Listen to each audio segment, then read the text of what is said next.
મને લગ્નના નામથી ડર લાગતો હતો, કારણ કે લગ્નના નામથી છોકરીઓ સાથે જે રમત રમાય છે તેનાથી મને ડર લાગતો હતો.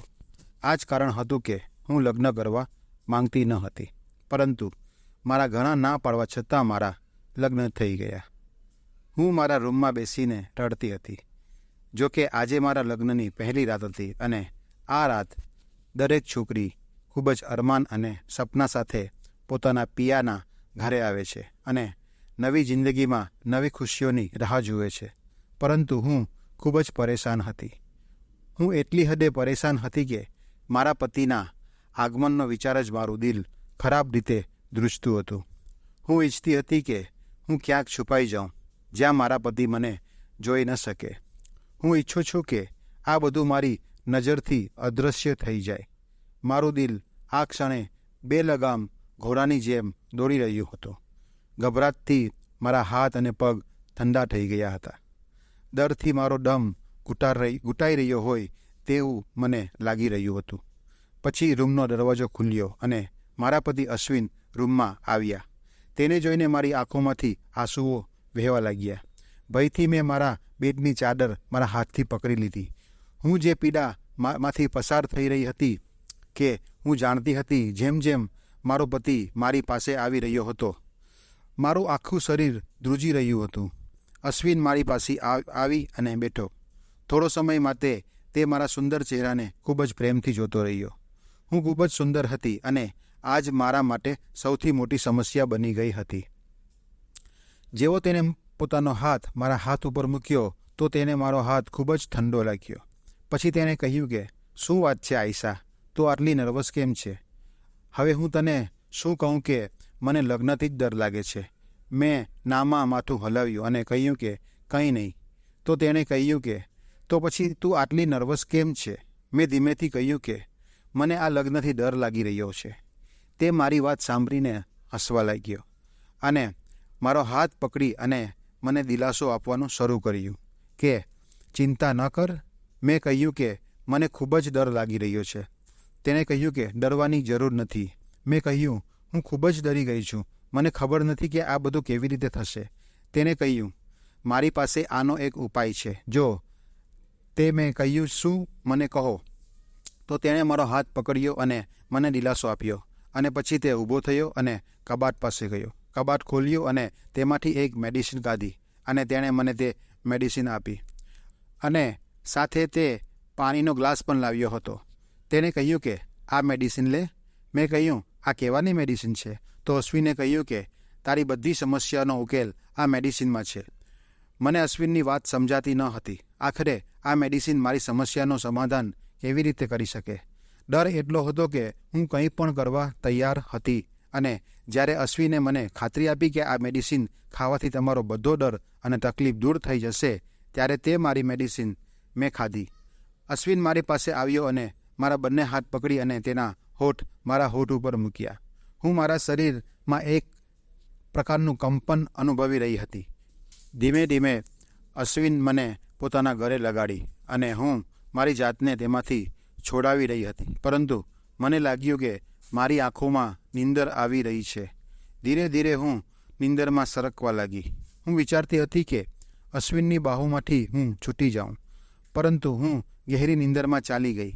મારા લગ્નના થોડા દિવસ પહેલાં જ મારી સહેલીઓ જે પહેલેથી જ લગ્ન કરી ચૂકી હતી તે મને બેસાડી અને સમજાવી રહી હતી કે લગ્નની પહેલી રાત વિશે તને થોડી જાણકારી આપી દઈએ.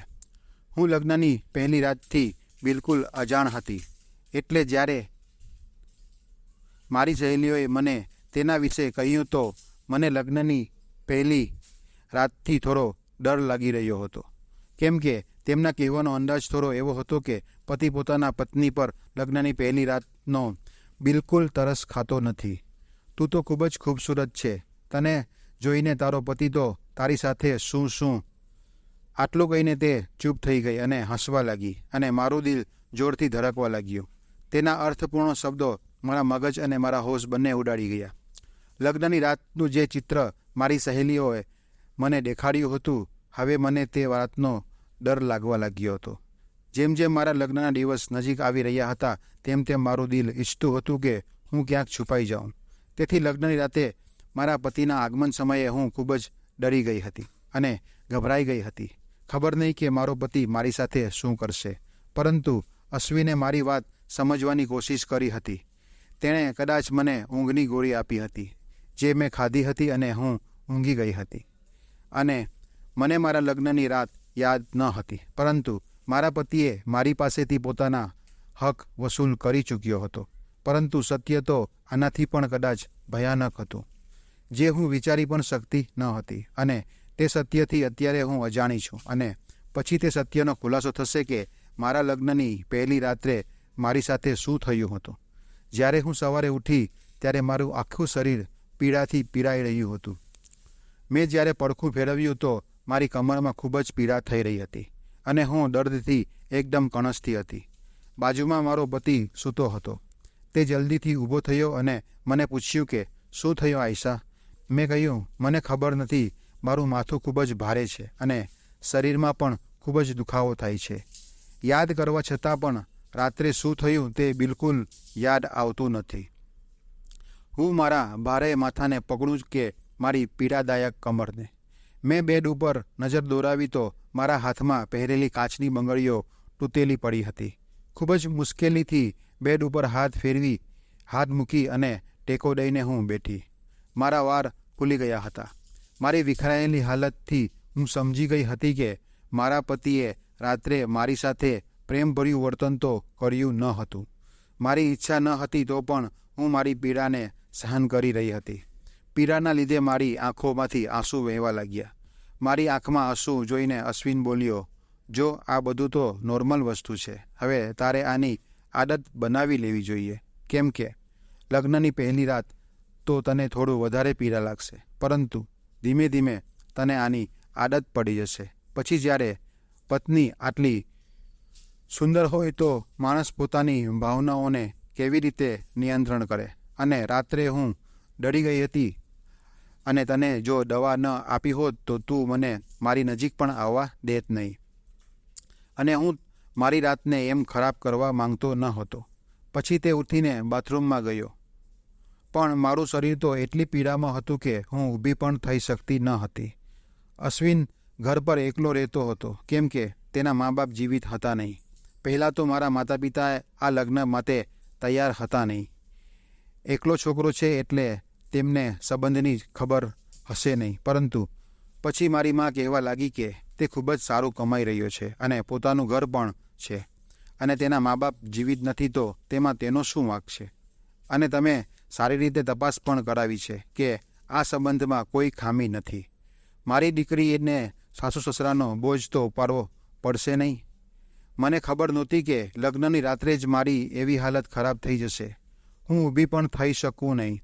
અશ્વિન જ્યારે નાહીને બહાર આવ્યો તો તેણે મને કહ્યું કે તારી દેખભાળ રાખવાવાળું ઘરમાં કોઈ નથી.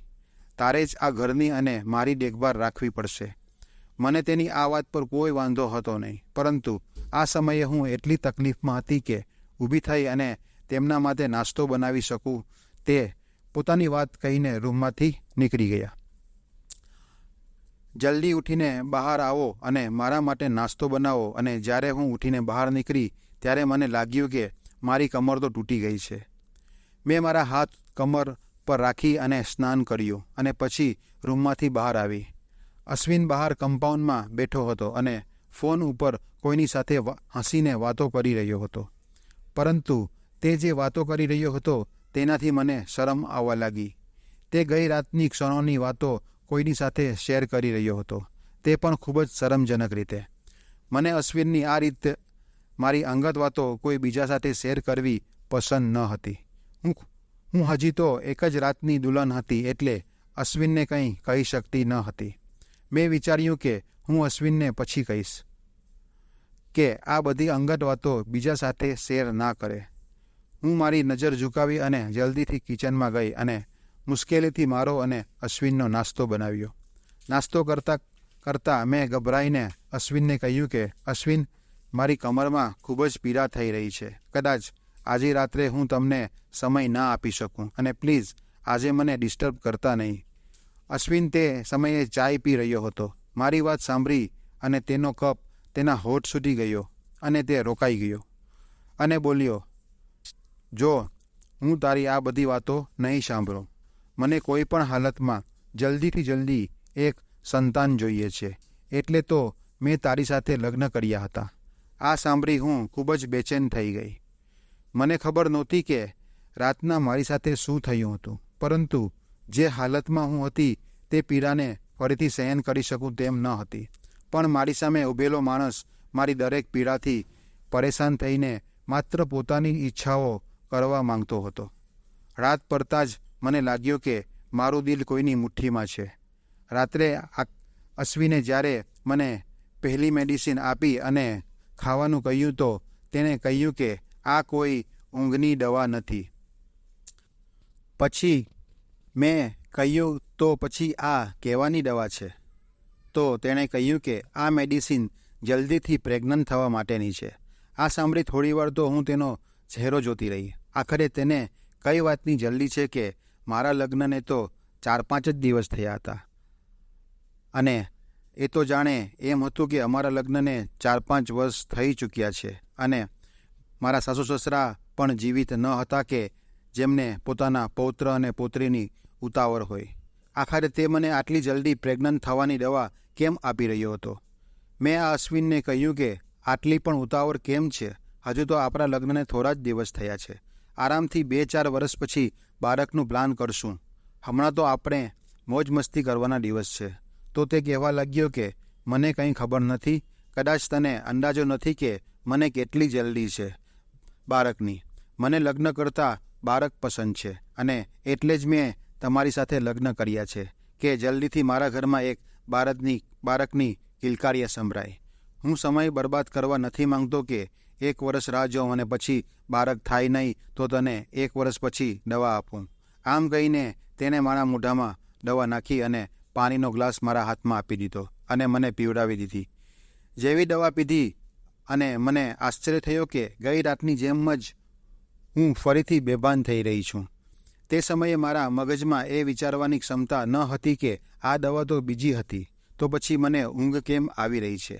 શા માટે હું બેભાન થઈ રહી છું? અને પછી મને કંઈ જ ખબર પડતી નથી. હું ફરીથી ઊંઘમાં ડૂબી જાઉં છું, બેભાન થઈ જાઉં છું, પણ હું મારા કાનમાં મારી પોતાની ચીસો સાંભળી રહી છું, કારણ કે મને એટલી બધી પીડા અનુભવી રહી હતી કે પીડા એટલી તીવ્ર હતી કે એકદમ ઊંડે ઊંઘ હોવા છતાં હું રડી રહી હતી. સવારે મારી આંખ પીડા થવાના કારણે વહેલી ખુલી ગઈ. ત્યારે મારી કમર એટલી પીડાતી હતી કે અશ્વિનને ઉઠાડી અને કહ્યું કે મારી કમરમાં ખૂબ જ પીડા થાય છે, હું સહન કરી શકતી નથી. ભગવાન કરીને મને ડૉક્ટર પાસે લઈ જાઓ. પરંતુ તે ખચકાયેલા અવાજે કહેવા લાગ્યો કે હજુ તો દિવસ થયો નથી, અને મારી ઊંઘ ખરાબ કર નહીં. હું તને આ પેનકિલર આપું છું, તે ખાઈ લે. અને તેણે મને બીજી દવા આપી, જે ખાઈને મારી પીડામાં થોડો ફરક લાગ્યો અને હું ફરી ઊંઘી ગઈ. પરંતુ સવારે ઉઠતાની સાથે જ પીડા ફરીથી થવા લાગી. હવે તો આ રોજની વાત બની ગઈ હતી. સતત 8 દિવસ હું આ જ પીડામાંથી પસાર થઈ રહી હતી, પરંતુ અશ્વિનને આ પીડાની કોઈ જ ફરક પડતો ન હતો. એક દિવસ તે ઓફિસથી પાછો ફર્યો તો મેં કહ્યું કે મને મારી માના ઘરે જવું છે. આ એક જ એવું બહાનું હતું કે હું અશ્વિનથી દૂર રહી શકું. તેમણે કહ્યું કે માના ઘરે જવાનો તો પ્રશ્ન જ પેદા થતો નથી કે જ્યાં સુધી તમે મને એક બાળક ન આપી દો. હું તમને ત્યાં સુધી ક્યાંય પર નહીં મોકલું. અને મને એ નથી સમજાતું કે બાળકની આટલી બધી ઉતાવળ શા માટે હતી. દરેક વસ્તુનો એક સમય હોય છે, અને જે સમય પર થઈ જાય છે. બાળક હોવું કે ન હોવું તે મારા હાથમાં ન હતું. 8 દિવસમાં મારી સ્થિતિ આવી થઈ ગઈ હતી કે હું ચાલી પણ શકતી ન હતી. પેનકિલર ખાઈ ખાઈને મારે શરીર ઉપર ચરબી જમા થવા લાગી હતી. મેં અશ્વિનને ડૉક્ટર પાસે લઈ જવા કહ્યું, પણ તેણે આ વાત ઉપર કોઈ ધ્યાન આપ્યું નહીં અને કહ્યું કે ડૉક્ટર પણ તમને પેનકિલર જ આપશે. પરંતુ આ વખતે જ્યારે અશ્વિન ઘરની બહાર ગયો ત્યારે મેં મારી માને બોલાવી અને તેમની સાથે એક લેડીઝ ડૉક્ટર પાસે ગઈ. મેં તેને કહ્યું કે મને કમરમાં દુખાવો છે અને પેટની નીચલા ભાગે પણ દુખાવો થાય છે, અને મારો હાથ હજુ પણ પેટ ઉપર જ હતો. આ 8 દિવસથી મને સતત દુખાવો થઈ રહ્યો છે. ડૉક્ટર મને તપાસી અને જે મને કહ્યું તે સાંભળીને હું શ્વાસ લેવાનું ભૂલી ગઈ. મારી આંખો પહોળી થઈ ગઈ. ડૉક્ટરે જે કહ્યું તે સાંભળીને મને લાગ્યું કે આ સાચું ન હોઈ શકે. હું મારા કાન પર સાંભળેલું વિશ્વાસ કરી શકતી ન હતી. મેં કહ્યું કે આવું ના થઈ શકે ડૉક્ટર, તમારી કોઈ ભૂલ થઈ રહી છે. તેણે કહ્યું કે મને આ પ્રકારના ઘણા કેસ આવે છે, તેથી મને ખબર છે કે તમને શું થયું છે. પછી તેણે મને પૂછ્યું કે જ્યારે તમારો પતિ તમારી નજીક આવે છે ત્યારે શું તમે ભાનમાં હોવ છો? તો મેં નામાં માથું હલાવ્યું, કારણ કે અશ્વિન મને દરરોજ પ્રેગ્નન્ટ થવાની દવા આપે છે, જે ખાઈને હું બેભાન થઈ જાઉં છું. પરંતુ જે વાત લેડી ડૉક્ટરે મને કહી તે સાંભળીને મને અશ્વિન ઉપર શંકા થવા લાગી. આ ડૉક્ટર સાથે મારી કોઈ વ્યક્તિગત દુશ્મની ન હતી જેથી તે મને જૂઠું બોલે અથવા અશ્વિન વિરુદ્ધ મારા કાન ભરે. તે એક ડૉક્ટર હતી અને તેનું કામ પોતાના દર્દીની ચેકઅપ કરવાનું અને તેમનો ઈલાજ કરવો. તેણે એ જ વાત મને કહી છે જે મારી સાથે થઈ છે. મને ડૉક્ટરની વાત પર વિશ્વાસ કરવા સિવાય બીજો કોઈ રસ્તો હતો નહીં. મારા દિલમાં અશ્વિનના વિરુદ્ધ એક પણ શક પેદા થઈ ચૂક્યો હતો. ડૉક્ટર કહેવા લાગી કે જો તારો પતિ તને પ્રેમ કરતો હોય તો તને નીંદરની દવા આપી અને તારી નજીક કેમ આવે છે? તેનું શું કારણ છે? આ પ્રકારના સવાલ સાંભળી અને મને અશ્વિન ઉપર વધારે શક થવા લાગ્યો. પરંતુ હું કેવી રીતે જાણી શકું કે સાચું શું છે? કેમ કે આની પહેલાં પણ મેં ઘણી વખત તે દવા લેવાની ઇનકાર કરી ચૂકી છું, પરંતુ તે મારી વાત સાંભળતો ન હતો અને બળજબરીથી દવા મારા મોઢામાં નાખતો અને પાણી પીવડાવી દેતો. ડૉક્ટરે કહ્યું કે તમે મને તે દવાનું નામ જણાવો. મેં વિચાર્યું કે તે દવા વિશે તો મને કંઈ ખબર જ નથી. આજ સુધી અશ્વિનને મને તે દવા બતાવી જ નથી. તે તેના કબાટમાંથી દવા કાઢી અને મને આપતો હતો. જ્યારે આ વાતને લેડી ડૉક્ટરને કહી તો તે હસવા લાગી અને કહેવા લાગી કે એવી કોઈ દવા છે જ જે તારા પતિ તારાથી છુપાવીને રાખે છે અને રોજ તારા મનાઈ કરવા છતાં પણ તને ખવડાવે છે. તું તારા પતિની આ હરકત ઉપર નજર રાખ અને વિચાર કરીશ તો તને મારી વાત સાચી લાગશે અને તને સમજાઈ જશે. જ્યારે ડૉક્ટર મને તપાસી રહી હતી ત્યારે હું ડૉક્ટરના રૂમમાં એકલી હતી. મારી મા રૂમની બહાર બેઠી હતી અને આ આખી વાતથી અજાણ હતી. હું એકદમ ચહેરો પર સ્માઇલ આપી અને મસ્ત થઈને ઘરે પહોંચી. મારી માએ મને કહેવા લાગી કે તું તારો ખ્યાલ કેમ નથી રાખતી?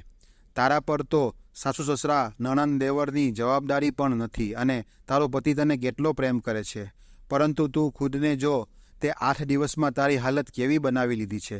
સૂકી લાકડી જેવી બની ગઈ છે. ચહેરો એકદમ પીળો પડી ગયો છે. હવે હું મારી માને શું કહું કે હું કઈ મુસીબતમાં ફસાઈ ચૂકી છું કે મારો પતિ કોઈ જંગલી જાનવરથી ઓછો હતો નહીં. રાત્રે મને નીંદરની દવા ખવડાવી અને મારી સાથે કઈ રીતનો ખેલ કરતો હતો. મારી મા મને શિખામણ આપી અને તેના ઘરે જઈ ચૂકી હતી. હું આખો દિવસ ડૉક્ટરની વાતો જ વિચારતી હતી, પરંતુ મારી પાસે આ વાતનો કોઈ ઉપાય ન હતો અને આ વાત એવી હતી કે અશ્વિનને હું કહી પણ શકતી ન હતી. હું લાચારી અનુભવી રહી હતી. મારું મન કરી રહ્યું હતું કે હું મા સાથે ચાલી જાઉં, પણ મારી મા મારા પતિની પરવાનગી વગર મને ક્યારે પણ લઈ જાય નહીં. હું સમજી શકતી ન હતી કે મારે શું કરવું જોઈએ. પછી મને થયું કે હું અશ્વિનના કબાટ ખોલી અને જોઉં કે તે મને કઈ દવા આપે છે. હું ઊભી થઈ અને ધીમે ધીમે કબાટ પાસે ગઈ અને અશ્વિનનો કબાટ ખોલી અને જોયું તો ત્યાં તેના કપડાં હતા. મેં એક એક કપડું ઉપાડીને ચેક કરી પણ મને ક્યાંય દવા દેખાઈ નહીં. પછી મેં ડ્રોવર ખોલીને પણ જોયું તો તેમાં કેટલાક જરૂરી ડોક્યુમેન્ટ હતા, પણ કોઈ દવા ન હતી. પછી જ્યારે મેં નીચે લોકર જોયું અને તેને ખોલવાનો પ્રયત્ન કર્યો તો તે લોક હતું. મને સમજ પડી ગઈ કે દવા આ લોકરમાં છે. પછી જ્યારે અશ્વિન રાત્રે આવ્યો ત્યારે મેં તેને જમવાનું આપ્યું. મારી ભૂખ તો ઉડી જ ગઈ હતી જે વાત ડૉક્ટરે મને કહી હતી તે સાંભળ્યા પછી, અને મારા દિમાગ તો કામ કરવાનું જ બંધ કરી દીધું હતું. મેં જમવાનું જમ્યું ન હતું અને રાત્રે સૂતા પહેલાં 1 ગ્લાસ દૂધ પીધું અને અશ્વિન રૂમમાં આવે તે પહેલાં જ હું સૂઈ ગઈ અને મારી આંખો બંધ કરી દીધી, જેથી અશ્વિનને લાગે કે હું સૂઈ ગઈ છું. કદાચ તે મને સૂતી જોઈ દવા ના ખવડાવે અને હું બેભાન ન થઉં. હું જાણવા માંગુ છું કે અશ્વિન રાત્રે મારી સાથે શું કરે છે. થોડા સમય પછી અશ્વિન રૂમમાં આવ્યો અને મને બેડ ઉપર સૂતી જોઈ અને જગાડવાની કોશિશ કરી અને કહેવા લાગ્યો કે ઉઠ. મેં મારી આંખો ખોલી તો સામે અશ્વિન ચિરાઈ રહ્યો હતો અને મેં અશ્વિનને કહ્યું કે મને ઊંઘ આવી રહી છે અને મારી કમર પણ દુખે છે. અશ્વિન મારી વાત સાંભળીને કહ્યું કે આ બહાનું મારી સામે બોલ નહીં, અને તને પહેલાં પણ મેં કહ્યું છે કે મારા કોઈ પણ કિંમતે બાળક જોઈએ છે. ચાલ ઉઠ અને દવા પી. હું ઉઠી અને બેઠી અને મેં કહ્યું કે તું આ દવા કબાટમાં કેમ છુપાવીને રાખે છે? મારી બાકીની દવાઓ સાથે રાખી દે, હું જાતે જ દવા લઈ લઈશ. તેણે મારી વાત સાંભળી અને મને આશ્ચર્યથી મારી તરફ જોયું અને કહેવા લાગ્યો કે તને કેમ ખબર કે આ દવા કબાટના લોકરમાં રાખું છું? તેની વાત સાંભળી અને હું ગભરાઈ ગઈ. મને મારી ભૂલનો અહેસાસ થયો. કદાચ મેં કંઈક ગડબડ કરી દીધી છે. પછી મેં વિચાર્યું અને કહ્યું કે આજે દવા હું ખુદ ખાઈ લઉં છું. તેથી મેં તમારા કબાટ ખોલી અને જોયું તો દવા ક્યાંય દેખાઈ નહીં. તો લાગ્યું કે કદાચ લોકરમાં રાખી હશે. મેં આવું બહાનું બનાવી દીધું. તો તેણે કહ્યું કે તારે આટલી ચિંતા કરવાની જરૂર નથી. હું તને રોજ દવા મારા હાથથી જ આપીશ, જ્યાં સુધી બાળક ન થાય ત્યાં સુધી. મેં કહ્યું કે અશ્વિન, મને પેટમાં ખૂબ જ દુખે છે. તમે મને કેમ ડૉક્ટર પાસે લઈ જતા નથી? અને બાળક પેદા કરવા માટે એક પૂરી ટ્રીટમેન્ટ હોય છે અને તે કોઈ લેડી ડૉક્ટર જ મને કહી શકે છે. આમ આ આપમેળે દવા ખાવી યોગ્ય નથી. મેં વિચાર્યું કે કદાચ અશ્વિન મને આ દવા નહીં આપે, પરંતુ તેણે કહ્યું કે હું જાણું છું કે આ દવા સ્ત્રીને પ્રેગ્નન્ટ બનાવે છે, તેથી તમારે કોઈ ડૉક્ટરની સલાહ લેવાની જરૂર નથી. તારે મારી વાત માનવી જ પડશે. તે જ તારા માટે સારું રહેશે. મેં કહ્યું કે આજે હું કોઈ પણ દવા નહીં ખાઉં. આ સાંભળી અને અશ્વિનનો પારો હાઈ થઈ ગયો. તેણે મને બળજબરીથી તે દવા ખવડાવી અને દવા ખાધા પછી ફરી મારી તે જ હાલત થવા લાગી અને સવારે ઉઠીને મારી લાચારી ઉપર હું રડી રહી હતી અને જો આમ જ ચાલશે તો હું જલ્દી મૃત્યુ પામીશ. એટલે જ મેં મારું દિમાગ ચલાવવાનું શરૂ કર્યું. રાતના સમયે મેં મારો મોબાઈલનો કેમેરો ઓન કરી દીધો અને એવી જગ્યા ઉપર રાખી દીધો કે જ્યાંથી મારું બેડ અને મને આસાનીથી નજર આવી શકે. રાત્રે અશ્વિને મને ફરી તે દવા ખવડાવી અને ફરી મારી હાલત તેવી જ થવા લાગી. સવારે જ્યારે હું ઉઠી તો અશ્વિનની ઓફિસ જવાની રાહ જોવા લાગી. જેવો તે ઘરેથી બહાર નીકળ્યો, મેં જલ્દીથી મારો મોબાઈલ લીધો અને તેના પર તે વિડીયો જોવા લાગી. જે જોઈને મારા તો હોશ જ ઉડી ગયા. મેં તો પૂરો વિડીયો પણ ન જોયો અને મારો મોબાઈલ બેડ ઉપર ફેંકી દીધો અને મારા માથાને પકડવા લાગી. જે કંઈ પણ મારો પતિ મારી સાથે રાત્રે કરતો હતો તે કોઈ પણ સ્ત્રી બરદાસ્ત કરી શકે તેમ નથી. આના પહેલાં અશ્વિન ઘરે પાછો આવે, મેં મારા માતા પિતાને ઘરે બોલાવી લીધા અને પછી પૂરી હકીકત તેમને જણાવી દીધી. આ સાંભળી અને મારી મા તો રડવા લાગી અને મારા પિતાજી તો પોતાનું માથું પકડી અને બેસી ગયા. અશ્વિન એક અધૂરો પુરુષ હતો. તે બાળક પેદા કરવા માટે સક્ષમ હતો નહીં. તે પોતાની પત્નીને પણ શરીર સુખ આપવા અસમર્થ હતો, કેમ કે તે નામર્દ હતો. પોતાનો રોબ જમાવવા માટે, ખુદને સાબિત કરવા માટે કે તે એક પુરુષ છે, નામર્દ નથી, તે પોતાના દોસ્તોને મારા રૂમમાં મોકલતો હતો, જે મારી સાથે પીડાદાયક વ્યવહાર કરતા હતા. મારા માતા પિતાએ અશ્વિન ઉપર કેસ કરી દીધો અને મને તેમનાથી છૂટાછેડા અપાવી દીધા. અશ્વિનની તપાસ કરવામાં આવી તો જાણવા મળ્યું કે તે પહેલેથી જ લગ્ન કરી ચૂક્યો હતો અને તેની પત્નીએ તેને છૂટાછેડા આપી દીધા હતા, કારણ કે તે નામર્દ હતો. તેથી પોતાની આ ખામી છુપાવવા માટે અને પોતાની પહેલી પત્નીને સાબિત કરવા માંગતો હતો કે તે સંતાન પેદા કરી શકે છે, તેથી તેણે મારી સાથે ખૂબ જ દુષ્કર્મ કરાવ્યું હતું અને મારી જિંદગીને નરક બનાવી દીધી હતી. જ્યારે હું લેડી ડૉક્ટર પાસે ગઈ હતી ત્યારે તેમણે મને કહ્યું હતું કે તારા પર દુષ્કર્મ કરવામાં આવી રહ્યું છે અને તે પણ એક વ્યક્તિ નહીં, એક વ્યક્તિ કરતાં વધારે વ્યક્તિઓ દ્વારા કરવામાં આવી રહ્યું છે. અશ્વિન તેની પ્રેગ્નન્સીની દવાના બહાને ઊંઘની દવા આપી રહ્યો હતો, જેથી તે પોતાની આ ગંદી રમત રમી શકે. તેણે મારું જીવન બરબાદ કરી નાખ્યું હતું. મને ખુદને સંભાળતા 1 વર્ષ લાગી ગયું, કેમ કે જે દર્દ અને જે તકલીફ અશ્વિને મને 2 મહિના સુધી આપી હતી તે કોઈ કમ હતી નહીં. મારા માતા પિતાએ ફરી એકવાર મારા માટે એક લગ્નની વાત કરી. આ વખતે જે છોકરો હતો તે પહેલેથી જ પરણિત હતો અને તેની પહેલી પત્નીથી એક દીકરી હતી. દીકરીના જન્મની વખતે જ તેમની પહેલી પત્નીનું મૃત્યુ ગયું હતું. પરંતુ આ વાત ઉપર મને અને મારા મા બાપને કોઈ વાંધો હતો નહીં. આજે હું મારા સાસરે ખૂબ જ હસી ખુશીથી રહું છું. મારો પતિ મને ખૂબ જ પ્રેમ કરે છે, મારી બધી જરૂરતનો ખ્યાલ રાખે છે અને મેં પણ તેમની દીકરીને અપનાવી દીધી હતી અને તેને સગી મા કરતાં પણ વધારે વહાલ કરતી હતી. ભગવાને જેટલી મને તકલીફ આપી હતી તેની ભરપાઈ એક સારા પતિના રૂપમાં કરી દીધી છે. હું મારા ભગવાનનો જેટલો આભાર માનું છું તેટલો ઓછો છે કે તેમણે મને આટલો પ્રેમ કરનારો હમસફર આપ્યો છે. દીકરીના માતા પિતા એકલા છોકરાને જમાઈ તરીકે પસંદ કરવાનું પસંદ કરે છે, કારણ કે તેઓ વિચારે છે કે દીકરી એકલી છે અને સાસુ સસરા અને પરિવારનો બોજ તેની પર નહીં પડે. પરંતુ મને લાગે છે કે સાસુ સસરા સાથે દીકરી વધુ ખુશ રહે છે, કારણ કે જો પતિ કોઈ ભૂલ કરે છે તો સાસુ સસરા તેને ઠપકો આપવા માટે હાજર હોય છે. તેને સાચી સાબિત કરવા માટે તેના માતા પિતાનો હાથ તેના માથા ઉપર હોય છે. દોસ્તો, વાર્તા તમને કેવી લાગી કોમેન્ટ કરી અને જરૂર જણાવજો. અને જો તમને વાર્તા પસંદ આવી હોય તો એક લાઈક કરજો. આવી રીતે નવી વાર્તા સાંભળવા માટે અમારા ચેનલને સબસ્ક્રાઈબ કરજો. વાર્તાને અંત સુધી સાંભળવા માટે તમારો ખૂબ ખૂબ આભાર. ધન્યવાદ.